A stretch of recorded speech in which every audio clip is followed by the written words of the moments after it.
Morning to all. Previous ക്ലാസ്സിൽ നമ്മൾ സെലക്ഷൻ്റെ 11 സ്റ്റേജസുകൾ നോക്കിയിരുന്നു. ഇന്ന് ഓരോന്നുമായിട്ട് നമ്മൾ ഡീറ്റെയിൽ ആയിട്ട് കാണാൻ പോവാണ്. ഏതൊക്കെയാണ് 11 stages? Receipt and scrutiny of application, second point preliminary interview, third blank application form, third test, fifth interview, sixth checking references, 7 approval of the supervisor, 8th medical examination, 9th final selection, 10th placement, 11 induction and orientation. First step സെലക്ഷൻ്റെ first step എന്ന് പറഞ്ഞാൽ receipt and scrutiny of application. അതായത് ഇപ്പോൾ നമ്മുടെ ഓർഗനൈസേഷനിൽ ഒരു vacancy ഉണ്ടെങ്കിൽ നമ്മൾ എന്ത് ചെയ്യും? ന്യൂസ് പേപ്പറിൽ അല്ലെങ്കിൽ ഫാക്ടറിയുടെ നോട്ടീസ് ബോർഡിലൊക്കെ ആയിട്ട് അഡ്വർടൈസ്മെൻ്റ് ഇടും. എന്നിട്ട് കാൻഡിഡേറ്റിനോട് അതിൽ അപ്ലൈ ചെയ്യാനായിട്ട് ഇൻഫോം ചെയ്യും. ഈ അപ്ലിക്കേഷൻ ഫോംസ് ഒരു പ്രിസ്ക്രൈബ്ഡ് ഡേറ്റിനുള്ളിൽ സബ്മിറ്റ് ചെയ്യാൻ പറയും. നിങ്ങൾ ന്യൂസ് പേപ്പറിലൊക്കെ കണ്ടിട്ടുണ്ടാവും. ഇത്രയും ഡേറ്റിന് മുമ്പായിട്ട് അപ്ലിക്കേഷൻസ് സബ്മിറ്റ് ചെയ്യണമെന്ന് പറഞ്ഞ് നിങ്ങൾ കണ്ടിട്ടുണ്ടാവും. അതുപോലെ പറയും. അതുപോലെ കാൻഡിഡേറ്റിൻ്റെ അപ്ലിക്കേഷൻ ഫോംസ് കിട്ടും. അപ്പം റെസിപ്റ്റ് ഓഫ് അപ്ലിക്കേഷൻ ഫോമായി. അത് കഴിഞ്ഞിട്ട് അതിൽ നിന്ന് സ്യൂട്ടബിൾ അല്ലാത്ത അപ്ലിക്കേഷൻസ് റിജക്റ്റ് ചെയ്യും. ഇതിനാണ് receipt and scrutiny of application. നമുക്ക് നോക്കാം. This is the first step in selection process. If there are vacancies ഉണ്ടെങ്കിൽ it should be notified in newspaper, notice board etcetera. The number of applicants may be received from candidate. എന്തായാലും എത്ര വന്നാലും ഇപ്പോൾ news പേപ്പറിലോ ഒക്കെ advertisement വന്നു കഴിഞ്ഞാൽ ഒരുപാട് candidate അതിന് വേണ്ടി അപ്ലൈ ചെയ്യും. These applicants are accepted to a particular date. ഞാൻ പറഞ്ഞില്ല, ഇത്രയും ഡേറ്റിനുള്ളിലാണ് ഈ അപ്ലിക്കേഷൻ ഫോംസ് വെക്കാൻ പറ്റുള്ളൂ. ആഫ്റ്റർ ദ പ്രിസ്ക്രൈബ് ഡേറ്റിന് ശേഷം the personnel department make a detailed scrutiny of these applications. വന്ന അപ്ലിക്കേഷൻസൊക്കെ പേഴ്സണൽ ഡിപ്പാർട്ട്മെൻറ്റ് ഡീറ്റെയിൽ ആയിട്ട് സ്ക്രൂട്ടിനൈസ് ചെയ്യും. They preliminarily reject application of those applicants who are not possess the required qualification. ഇല്ലാത്തവരെ ആദ്യം തന്നെ അങ്ങോട്ട് ഒഴിവാക്കും. The information initiated to the applicants. ആ ഇൻഫോർമേഷൻ അവരെ അറിയിക്കുകയും ചെയ്യും. നിങ്ങളുടെ അപ്ലിക്കേഷൻ ഫോം ആഡ്വക്കേറ്റ് ആയിട്ടുള്ള ക്വാളിഫിക്കേഷൻ ഇല്ലാത്ത കാര്യം റിജക്റ്റ് ചെയ്തേക്കുന്നത്. അപ്പോൾ ഫസ്റ്റ് സ്റ്റെപ്പിൽ എന്താ? അപ്ലിക്കൻസിൻ്റെ നിന്ന് കളക്ട് ചെയ്യുന്നു. അതുപോലെ തന്നെ പേഴ്സണൽ ഡിപ്പാർട്ട്മെൻറ്റ് ഒരു പ്രിലിമിനറി ആയിട്ടൊരു സ്ക്രൂട്ടിനി നടത്തി അതിൽ അൺനെസസറി ആയിട്ടുള്ള അപ്ലിക്കേഷൻ ഫോംസ് റിജക്റ്റ് ചെയ്യുന്നു. അങ്ങനെ ഫസ്റ്റ് സ്റ്റെപ്പ് നമ്മുടെ കഴിഞ്ഞു. സെക്കൻഡ്, പ്രിലിമിനറി ഇൻ്റർവ്യൂ എന്ന് വെച്ചാൽ ഇൻ്റർവ്യൂവിന് മുമ്പായിട്ട് നടത്തുന്ന ഒരു ചെറിയ രീതിയിലായിട്ടുള്ളൊരു ഇൻ്റർവ്യൂവിനെയാണ് പ്രിലിമിനറി ഇൻ്റർവ്യൂ എന്ന് പറയുന്നത്. Preliminary interview is considered the basic interview. It is normally conducted by the assistant. ഏതെങ്കിലും അസിസ്റ്റൻസോ അല്ലെങ്കിൽ റിസപ്ഷനിസ്റ്റോ സെക്രട്ടറി അങ്ങനെയുള്ളവർ നടത്തുന്നതാണ് ഈ പ്രിലിമിനറി ഇൻ്റർവ്യൂ. മെയിൻ ഇൻ്റർവ്യൂ അല്ല ഇത്. The idea behind this type of interview is to find out whether the candidate are fit for the job or not. Just അറിയാനായിട്ട് ആ candidates ഇതിന് ഫിസിക്കലി ഫിറ്റ് ആണോ അല്ലേന്ന് അറിയാൻ വേണ്ടി ജസ്റ്റ് നടത്തുന്ന ഒരു ഇൻ്റർവ്യൂവിനെ നമ്മൾ പ്രിലിമിനറി ഇൻ്റർവ്യൂ എന്ന് പറയാം. അടുത്ത് വരുന്നത് blank application form. Blank application ഫോമിൽ പറയണത് ഒരു പ്രിൻ്റഡ് ഫോമാണ്.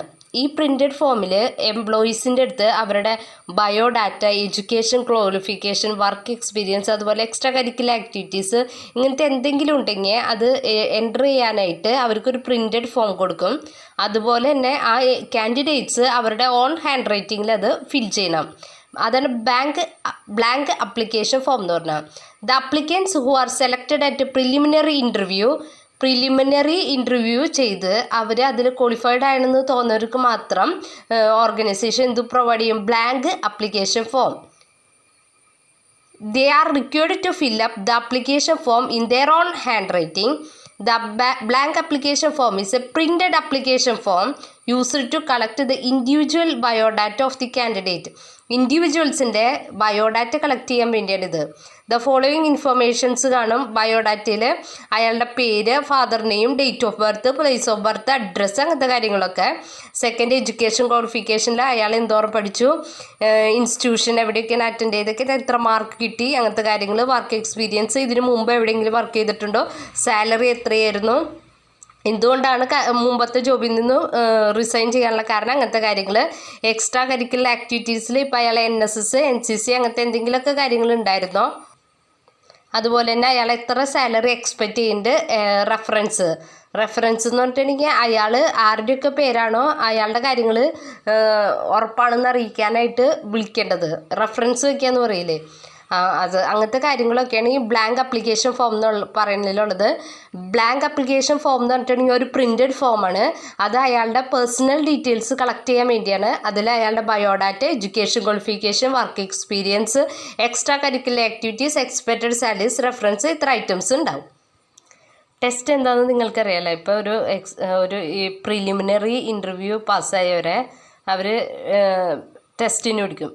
After the preliminary interview, the candidate asked for the selection test. It is usually done to examine the suitability of the candidate for a job. Test help to reduce bias in selection. Test are adopted when number of employees കൂടുതലാണെങ്കിലാണ് test നടത്തുള്ളൂ. അല്ലെങ്കിൽ ആ ഉള്ളതിൽ നിന്ന് ഏറ്റവും educated ആയിട്ടുള്ള ഇൻഡിവിജ്വൽസിനെ നമ്മൾ select ചെയ്യും.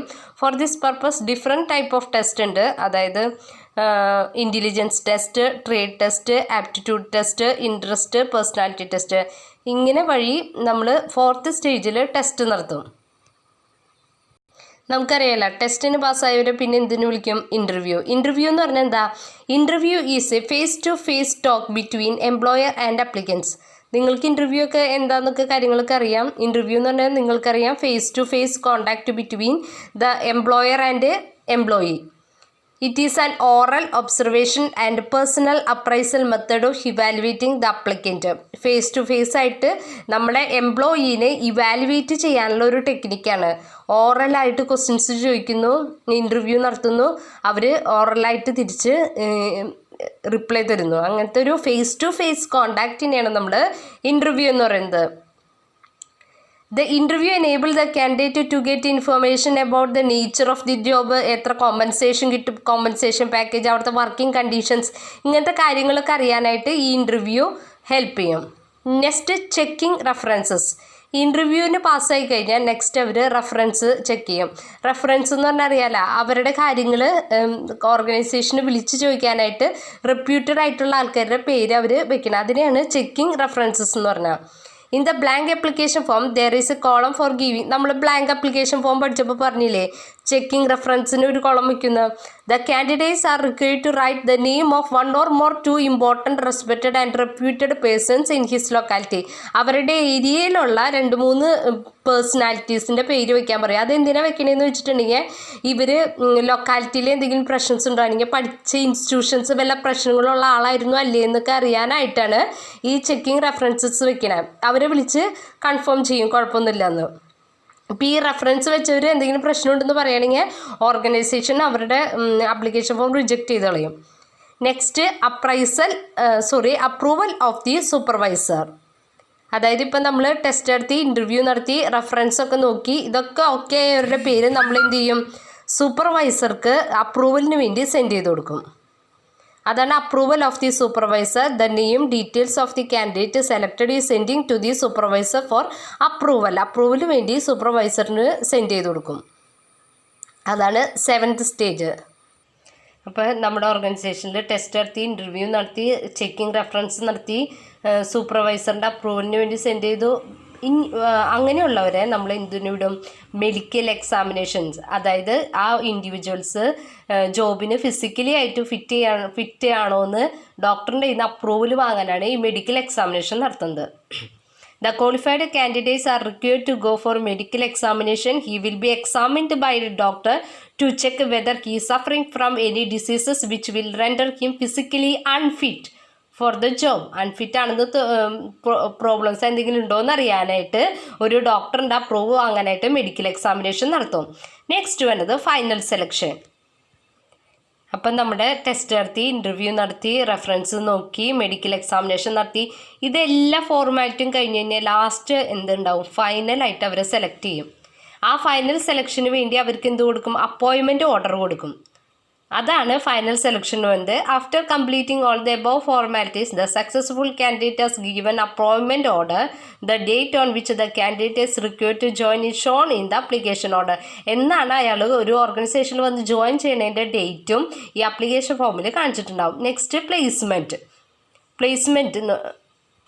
പ്ലേസ്മെൻറ്റ് എന്ന് പറഞ്ഞിട്ടുണ്ടെങ്കിൽ ഒരു ഇൻ്റർവ്യൂ നടത്തി, ടെസ്റ്റ് നടത്തി, മെഡിക്കൽ എക്സാമിനേഷൻ നടത്തി, റെഫറൻസ് ചെക്ക് ചെയ്ത് ഫൈനൽ സെലക്ഷൻ ആയി കഴിയുമ്പോൾ നെക്സ്റ്റ് എന്ത് ചെയ്യും, അയാൾ ആ പൊസിഷനിലേക്ക് പ്ലേസ് ചെയ്യും.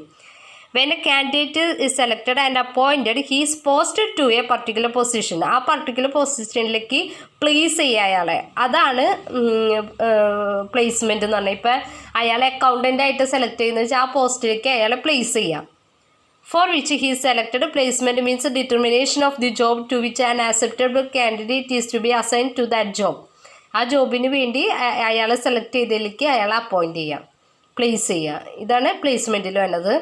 അങ്ങനെ നമ്മൾ പ്ലേസ്മെൻറ്റ് നടത്തി 10th stage. Next 11th stage. Next വേണ്ടത് induction or orientation. Induction or orientation എന്ന് പറഞ്ഞിട്ടുണ്ടെങ്കിൽ ഇപ്പോൾ ഒരു ഇൻഡിവിജ്വൽസ് പുതിയതായിട്ട് ഒരു ഓർഗനൈസേഷനിൽ വരികയാണ്. അവർക്ക് അവിടുത്തെ റൂൾസ് റെഗുലേഷൻസ് ഒന്നും അറിയില്ല. തികച്ചും അയാൾ എന്താ ഒരു സ്ട്രേഞ്ചറാണ്. അപ്പോൾ അവർക്ക് ഇൻഡക്ഷൻ ഈ സ്ട്രേഞ്ചറായിട്ടുള്ള ആർക്കും ഓർഗനൈസേഷൻ്റെ സെറ്റപ്പ് എന്താ, അവിടുത്തെ റൂൾസ് എന്താ, റെഗുലേഷൻസ്, ഇങ്ങനത്തെ കാര്യങ്ങളൊക്കെ ഫെമിലൈസ് ചെയ്ത് കൊടുക്കുന്നതാണ് ഇൻഡക്ഷൻ ഓർ ഓറിയൻറ്റേഷൻ സ്റ്റേജിൽ. A newly appointed person is a stranger to the existing employees and at work place. He is in a new work environment. Induction is the process of introducing an employee into the social setup of his work. അവിടുത്തെ social setup ഒക്കെ ഒന്ന് introduce ചെയ്ത് കൊടുക്കുക. In other words it is A welcome process through which he feel at home. ഒരു welcome ചെയ്യുന്നത്, അവിടുത്തെ കാര്യങ്ങളൊക്കെ പറഞ്ഞ് ഒന്ന് വെൽക്കം ചെയ്ത് അവർക്കൊരു ഹോംലി ഫീലിങ്സ് ഒക്കെ കൊടുക്കുന്ന ഒരു സ്റ്റേജാണ് ഇൻഡക്ഷൻ ഓർ ഓറിയൻറ്റേഷൻ എന്ന് പറയുന്നത്.